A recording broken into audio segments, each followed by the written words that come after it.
안녕하세요. 오토기어 김정민입니다. 중국 전기차 하이브리드 수출길이 이제 꽁꽁 막히게 생겼습니다. 굉장히 핫한 뉴스인데 중국 관련해 가지고 많은 뉴스나 콘텐츠를 쏟아내는 분들은 또 조용하네요. 예, 뭐 중국 불리한 얘기들은 왜 이렇게 안 하시는가 모르겠어요. 지금 미국 관련해서 바이든 정부가 중국 전기차 관세 100%를 부과하겠다. 이렇게 되면 이제 중국의 전기차는 미국 내에서 판매를 다 한 거죠. 뭐 어떻게 가격 경쟁력을 확보할 수 있는 방법이 없습니다. BYD가 멕시코 공장 설립해가지고 미국 공급 판매로 관세 폭탄 피하겠지라고 해서 추진 중인데 이것도 막겠답니다. 이것도 뭐 철저하게 막아서 자국 내에 미국의 자동차 기업의 경쟁력 약화 그리고 시장 교란 철저하게 막겠다 선언을 했습니다. 바이든 정부도 선언했고 그리고 트럼프는 뭐 다시 재집권을 하게 되면 이렇게 하겠다라고 진작부터 한 달도 넘었어요. 발표를 했었었죠. 중국의 그 룰을 어기고 국가가 나서서 공정 경쟁을 통한 균형 발전이 아닌 시장 교란을 1대1로 식으로 꿈꾸고 있는 중국몽을 아예 그냥 차단을 하겠다 선언을 한 바 있습니다.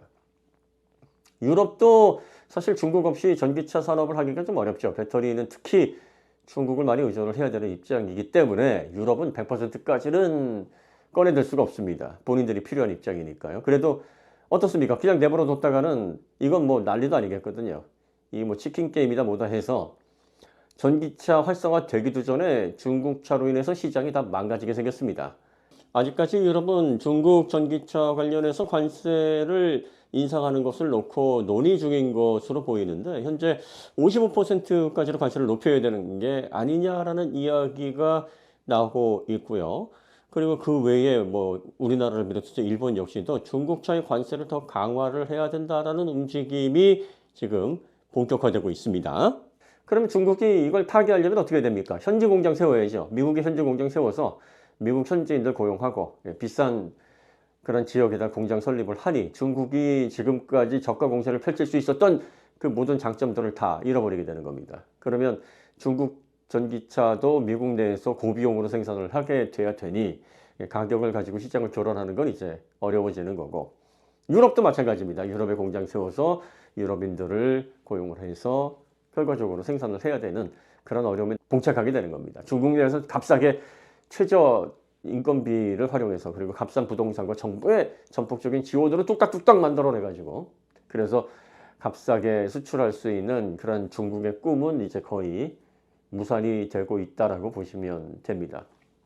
저희가 항상 말씀드리는 게 중국은 검증하고 제재하고 균형 발전을 위해서 지켜봐야 될 대상이고 그리고 또 중국이 빠른 발전을 하는 건 맞습니다. 정부에서 손 걷어붙이고 아빠가 다 막아줄 테니까 너희들 한번 열심히 해봐. 이렇게 정부의 강력한 지원을 등에 업고 뭐든 해볼 수 있어요. 그리고 또 중국의 안전 규제가 뭐 많다, 안전 규제가 뭐 대단하다 이렇게 말씀하시는 분들은 중국 현지 사정을 잘 모르시는 겁니다. 규정을 많이 만들어 놨지만 그 규정을 지키지 않았을 때 어떤 제재를 받는가를 보셔야 됩니다. 중국은 미국이나 유럽이나 우리나라처럼 안전 규정을 지키지 않았을 때 거기에 따른 과징금 그리고 또 법적인 제재 더 나아가서는 징벌적 손해배상을 통해서 기업 전체 존속이 흔들릴 만큼 철퇴를 받지 않습니다. 경고를 받아요. 그 경고는 3년 최대 유예를 해서 3년 이내에 개선을 하는 그런 방식으로 권고를 합니다. 먼저. 그러면 3년 동안 버티고 있다가 문제가 됐던 그 제품을 아예 단종을 시켜버리면 법적인 책임에서 벗어납니다. 그러니까 중국의 안전 규제라는 게 허울 좋은 규제라고 말씀을 드리는 이유가 일단 규제는 만들어 놓고 이렇게 규제가 있으니까 우리가 이걸 다 지켜서 다른 나라 못지않게 안전한 전기차를 또 자동차를 만듭니다 라고 주장을 할 수 있는 근거는 될 수 있지만 실제로 그것을 다 지켜서 안전하고 정말 세계 표준 어디에 내놓더라도 손색이 없는 그런 전기차, 신뢰할 수 있는 그런 결과물을 내놓느냐는 별개의 얘기라는 겁니다. 여러분들이 중국의 전기차들을 보고 와 이런 기능, 와 저런 기능 뭐 플랫하게 시트가 완전히 펴진다든지 비필러가 없다든지 뭐 이런 차들을 보면서 중국도 이렇게 하는데 다른 나라는 왜 이렇게 못하냐 이게 기술 문제가 아니거든요. 규정 문제입니다. 안전 규제가 관련돼 있으니까 못하는 거예요. 미국을 비롯해서 유럽, 그 외에 기술 선진국으로 도달한 국가들은 아이디어가 있다고 해서 그걸 자동차에 바로 반영할 수가 없습니다. 새로운 아이디어가 적용된 그 기술이 철저하게 검증돼서 이게 실제로 자동차에 실려서 사람들의 생명을 위협하는 그런 안전 문제가 없다라는 것을 검증을 받아야 됩니다. 이런 철저한 검증 단계가 적용이 되기 때문에 뭘 하나 규격을 바꾸거나 형태를 바꾸거나 할 때도 시간이 무척 많이 걸립니다.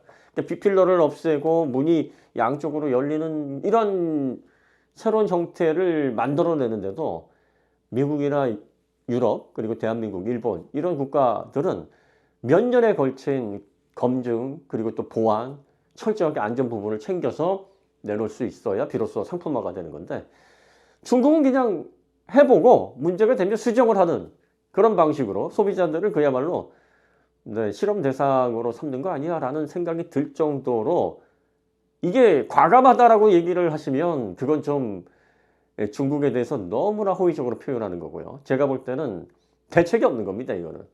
그러니까 이런 식으로 발전하는 중국을 배울 수가 없어요. 배우고 싶어도. 이렇게 배워서도 안 되고 그걸 따라갈 수도 없습니다. 자동차 산업은 그렇게 과감하게 뭐든 하고 싶은 걸 다 자동차에 반영해서 결과물로 만들 수 있는 대상이 아닙니다. 그렇게 가벼운 제조물이 아니에요. 근데 중국은 그게 사회적으로 가능합니다. 그래서 중국이 세계 표준, 국제 안전 표준에 맞는 그런 제품들 수출할 때 보면 중국 내에서 괴랄할 정도로 독특해 보이는 그런 아이디어들이 다 제거된 상황에서 아마 제품이 나갈 거라는 것은 불을 보듯 뻔한 상황이고요. 그리고 이제 관세와 관련된 제재 밖에 생겼으니 가격 경쟁력을 가지고 시장을 더 이상 교란시키는 문제들도 더 이상 중국 마음대로 되지 않게 될 겁니다. 중국은 급하게 성장하고 발전하는 시장입니다.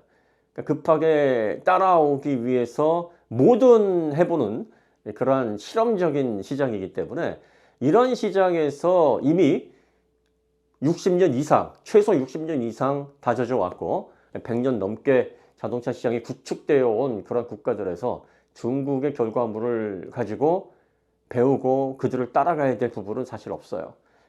필요한 건 경계, 그리고 그들이 더 이상 시장을 교란시키지 못하도록 막는 제재, 이런 것들입니다. 그리고 중국이 더 이상 중국이라는 지역의 특수성, 그리고 정부의 전폭적인 지지, 이런 것들을 등에 입고 시장을 가격으로 교란시키지 못하도록, 다시 말해서 공정하게 경쟁할 수 있도록 정정당당한 룰이 적용되는 링으로 끌어올려야 됩니다. 그러니까 저희가 누차 말씀드리듯이 중국 전기차의 동향, 발전 방향, 그리고 앞으로 어떤 식으로 중국 전기차가 전 세계적으로 경쟁력을 확보해서 자리를 잡아갈 것인지, 그 흐름을 여러분들이 관심 있게 보시기만 하시면 됩니다.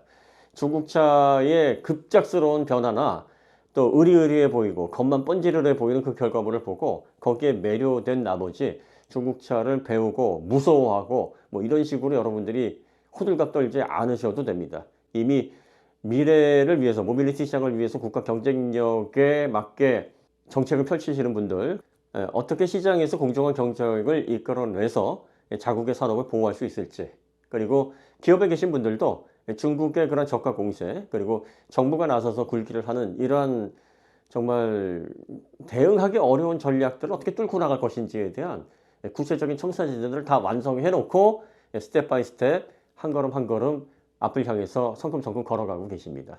그러니까 이런 과정들을 잘 모르는 소비자들을 대상으로 자꾸 혼란을 일으키고 불안감을 조성하고, 그러면서 실질적으로 이런 정책을 펼치시거나 아니면 산업계에서 기술 경쟁력을 앞서서 퍼스트 무버로 시장을 지배하기 위해 노력하시는 그런 분들에게 누가 되는 거니까, 여러분들이 관찰자 입장에서 철저하게 제3자 입장에서 정보 주실 건 주시고, 그리고 또 이렇게 중국에 대한 관세 제재를 통해서 중국의 정상적이지 않고 공정하지 않은 중국 정부가 개입을 해서 멱살 잡고 끌고 가는 이런 식의, 그리고 또 지적재산권 보호 관련해서 중국차가 얼마나 큰 문제를 가지고 있을지, 중국 배터리가 이 부분에서 얼마나 법적인 책임을 져야 될지, 이 시시비비도 이제 곧 시작될 겁니다.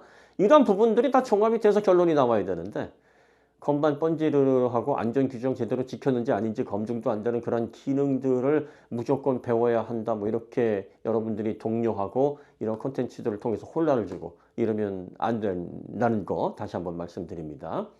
그러니까 여러분들이 이런 상황들을 잘 종합하셔서 앞으로 중국차의 발전 과정, 흐름, 그리고 또 우리가 그러한 부분들에 얼마나 가치를 부여해야 되는지 이런 부분에 대한 견해를 잘 종합해서 갖고 계시면 좋을 듯 합니다. 자, 오늘 이야기 여기서 마치도록 하고요. 다음에 더 좋은 콘텐츠로 찾아뵙겠습니다. 감사합니다.